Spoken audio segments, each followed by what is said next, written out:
नमस्कार, मैं हूं विक्रांत यादव और आप देख रहे हैं आज का बाजार बुलेटिन। सोने और चांदी में जैसे कि उम्मीद थी कि ट्रंप का जो फैसला आया सुप्रीम कोर्ट का, अमेरिकी सुप्रीम कोर्ट का, और उसके बाद जिस तरीके से ट्रंप का रुख रहा, जिस तरीके से ट्रंप ने अफरा तफरी मचाई, उससे पूरी दुनिया में हलचल है और सोने और चांदी दोनों के दाम में तेजी देखी गई। सोना 5242 पर बंद हुआ, जो 5100 के बैरियर को तोड़ते हुए उससे आगे निकल गया है और करीब इसमें 2.65% की बढ़ोतरी रही। ये 3 हफ्ते के अपने हाईएस्ट स्कोर पर पहुंच गया है, हाईएस्ट दाम पर पहुंच गया है और इसको अगर भारतीय मुद्रा में कन्वर्ट करें तो करीब करीब 1,62,500 से ऊपर दिखाई दे रहा है। इसके अलावा सिल्वर की अगर हम बात करें तो सिल्वर 88.75 पर पहुंच गई और इसमें करीब 5% की बढ़ोतरी रही और इसको भारतीय मुद्रा में 2,75,250 पर ये बंद हुआ। तो ये देख सकते हैं कि दोनों ही गोल्ड और सिल्वर दोनों में ही तेजी देखने को मिली। अब 2 फैक्टर बने हुए हैं जिस पर सारी दुनिया की निगाह है।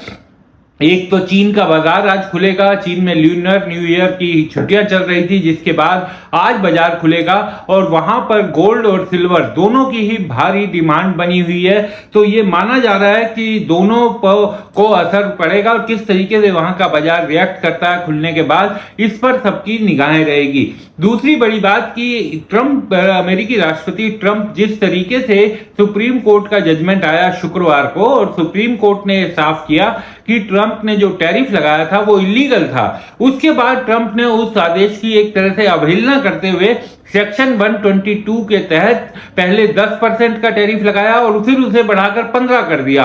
तो एक अनिश्चितता की माहौल बन गया है कि क्या होगा क्या नहीं होगा। और ये जो 15% का टैरिफ लगाया है, ये भी वो जो सेक्शन 122 के तहत लगाया है, ये मैक्सिमम 150 दिन के लिए हो सकता है, इससे ज्यादा नहीं हो सकता। तो उसके बाद क्या होगा, और क्योंकि ये मामला भी अब सुप्रीम कोर्ट में जाएगा, सुप्रीम कोर्ट इसे भी, पिछले मामले को देखे तो इसे भी इलीगल करार देगी, क्योंकि ट्रंप ने फिर से वही किया है जो सुप्रीम कोर्ट ने कहा था कि गैरकानूनी है, तो फिर से वही किया है। तो इस सब चीजों का असर सोने और चांदी पर बन रहा है और ये जो कंफ्यूजन ट्रंप के फैसलों के कारण हुई, इसका असर करवा शेयर बाजार पर भी देखा गया, जहां पर काफी गिरावट देखी गई अमेरिका में। तो अब ये तय नहीं है कि किस तरीके से चीजें आगे बढ़ेंगी। भारत ने भी अभी अपनी जो बातचीत होनी थी उसे थोड़ा टाल दिया है। कुछ समझ में किसी भी दुनिया के देश को नहीं आ रहा है कि ट्रंप की अगली चाल क्या होगी। ट्रंप इतने ज्यादा कहा जाता है कि उनके मूड इंडेक्स का कुछ पता नहीं चलता, कब क्या कर दें, तो इन चीजों का असर देखने को मिलता है। और एक और महत्वपूर्ण बात, कल वित्त मंत्री निर्मला सीतारमण ने भी अपनी बयान में, प्रेस कॉन्फ्रेंस में कहा कि दुनिया भर के सेंट्रल बैंक जो है वो सोना खरीद रहे हैं, जिस कारण सोने के दाम में ये जो हाल की बढ़ोतरी है वो देखी गई है। उन्होंने कहा कि आरबीआई और सरकार गोल्ड इंपोर्ट पर नजर रखे हुए है, हालांकि अभी अलार्मिंग सिचुएशन में नहीं आई है। अप्रैल से दिसंबर पिछले साल की अगर हम बात करें तो गोल्ड इंपोर्ट काफी बढ़ा है और इसी कारण, लेकिन सरकार का कहना है कि वो इतना नहीं है जो अलार्मिंग सिचुएशन आ जाए उस पर बाकायदा नजर रखे हुए। और निर्मला सीतारमण ने यह भी कहा कि भारतीय पारंपरिक तौर पर सोने को बतौर इन्वेस्टमेंट पसंद करते हैं, रखते हैं। ज्वेलरी और तमाम फॉर्म्स में भारतीय घरों में पारंपरिक तौर पर सोने को रखा जाता है। तो यही सब कारण देखते हुए लगता है कि सोना जो है वो मजबूत बना रहेगा।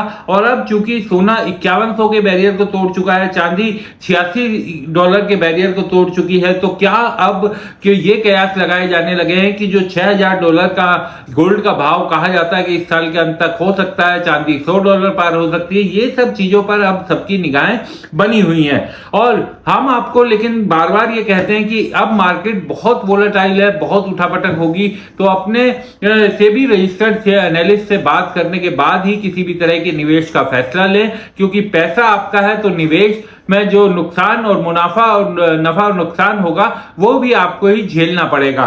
तो इसलिए बेहद सोच समझ करके निवेश करें। और सिल्वर का जो बैरियर था 86 का, वो टूट चुका है, सिल्वर उससे आगे है। और गोल्ड के लेकर लोग ज्यादा एक्सपर्ट और दुनिया भर के लोग कहते हैं कि गोल्ड ज्यादा मजबूत दिखाई देता है, क्योंकि एक तो गोल्ड की डिमांड लगातार बनी हुई है, दूसरा जिस तरीके से गोल्ड की चाल चल रही है वो भी कई चीजें साफ करती है। वर्ल्ड गोल्ड काउंसिल की एक रिपोर्ट भी आई है जिसमें ये कहा है कि अगर हम पिछले 1, 3, 5 और 10 सालों को देखें तो सोने ने बाकी का CAGR बाकी सब इन्वेस्टमेंट से काफी आगे रहा है, यानी सोने ने ज्यादा रिटर्न तमाम इन्वेस्टमेंट को देखते हुए दिया है। लेकिन अब चूंकि सोना और चांदी दोनों में ही वोलेटिलिटी रहेगी, लेकिन चांदी में ज्यादा रहेगी, तो निवेश को बहुत सोच समझ कर करें और हमेशा अपने एनालिस्ट से बात करने के बाद ही करें।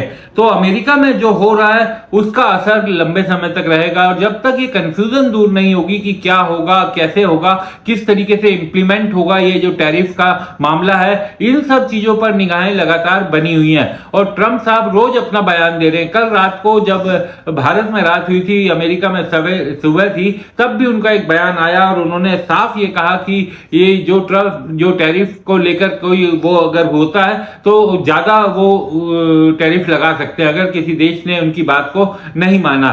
तो एक तरह से उनका जो धमकी भरा बिहेवियर है वो लगातार चल रहा है और बहुत बड़े ही अनसर्टेन है कि कब क्या कर दें, किस तरीके से कोई कदम उठा लें। इन सब चीजों का असर गोल्ड और सिल्वर पर लगातार पड़ रहा है। तो तमाम चीजें आज जो सबसे बड़ी निगाहें रहेंगी वो है चाइना का बाजार, जैसा कि हमने आपको बताया। चीन का बाजार लंबी ल्यूनर न्यू ईयर हॉलिडे के बाद खुल रहा है। जिस समय चीन का बाजार बंद हुआ था वहां पर चांदी और सोने दोनों की ही अच्छी डिमांड थी, और आज ये कयास लगाए जा रहे हैं कि वहां पर डिमांड अच्छी हो सकती है। तो कितना, और एक और चीज, वहां पर $8-10 ज्यादा पर बिक रहा था, तो वो किस तरीके से असर डालेगा ये देखने वाली बात होगी। एक इंटरेस्टिंग चीज जो कल हमने दिल्ली में, क्योंकि कूचा महाजनी एक बड़ा बुलियन मार्केट है, वहां पर फोन कर पता करने की कोशिश की कि फिजिकल सोने और चांदी की क्या डिमांड है। तो सोने पर कल भी 200-300 रुपए का डिस्काउंट चल रहा था। ये एक बड़ी बात है, क्योंकि सोने क्या, इसका मतलब जो फिजिकल में खरीद रहे हैं, यहां पर जो लोग खरीद रहे हैं उसकी डिमांड कम है, जिस कारण 200-300 रुपए का डिस्काउंट था। और चांदी पर 5-6 हजार का प्रीमियम था, यानी चांदी का प्रीमियम जो 10-12-15 हजार का रहता था वो भी घटकर 4-5 हजार का हो गया था। लेकिन अब जैसे जैसे डिमांड बढ़ती है, प्रीमियम को आप समझिए कि फिजिकल में जो प्रीमियम होता है वो जैसे डिमांड बढ़ती है वैसे प्रीमियम बढ़ने लगता है। तो अब चूंकि होली का त्योहार सामने है और इस मौसम में आमतौर पर देखा जाता है कि डिमांड कम हो जाती है फिजिकल वाली, जो बाजार से जाकर आप खरीदते हैं। तो एक बार शादियों का मौसम आएगा होली के बाद, जब दोबारा से शादियों का रौनक आएगा अप्रैल और उसके बाद से, तो ये डिमांड भी लगातार बढ़ेगी। तो ये इस समय सोने और चांदी की स्थिति है। आपसे अंत में एक ही अनुरोध कि हमेशा अपने निवेश को सेबी रजिस्टर्ड एनालिस्ट से बात कर निवेश करें। पैसा आपका है तो नफा और नुकसान आपका होगा। बहुत सोच समझ कर निवेश करें, उठापटक इसी तरीके से चलती रहेंगी। और आपसे एक बड़ा अनुरोध कि अगर आपने हमारे चैनल को अब तक लाइक, शेयर, सब्सक्राइब नहीं किया है तो कृपया कर लीजिए। इससे हमें और बेहतर जानकारियां आपके लिए लाने में प्रोत्साहन मिलता है। नमस्कार, बहुत बहुत शुक्रिया।